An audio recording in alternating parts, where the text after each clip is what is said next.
Jason, this is not what we meant by get with the teens. You're supposed to murder them, not throw it back on them, you disgusting perv. So it was just announced that this Jason Voorhees design is now the permanent design of the character going forward for any movie or any video game adaptation, which is interesting because has this ever happened before?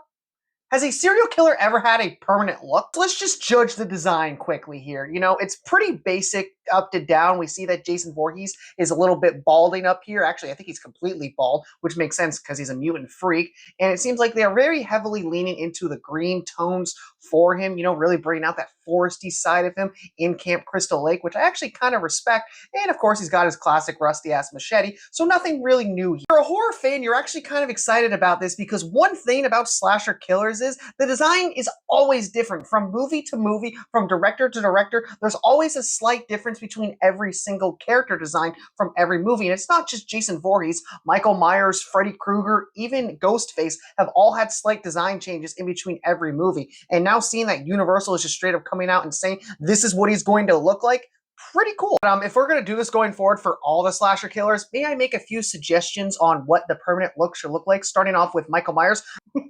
This is what the permanent look of Michael Myers should be. That blonde ass looking like he's going to Florida on a vacation trip to try to lose his virginity type thing. About Freddy Krueger, right? I think this should be the permanent design of Freddy Krueger. I mean, it kind of upgrades him in the whole face department, looking a little bit more handsome, a little less teeth, and his finger claws are now sword claws. But you know, I still think the design works for him. Forget about our lovable character, Ghostface should have a permanent look like this, like he's stoned out of his mind, like he just took the biggest blinker of his life, and now he feels his lung being coughed up out of his body. This face would terrify me if it was charging at me with a knife. I know he's a little new to the scene, but Art the Clown should look like this 24/7. I mean, this is way scarier. There's a lot more color going on here. There's a lot more to play with here. It's just way more fun to look at rather than the normal black and white, boring Art the Clown that we've got.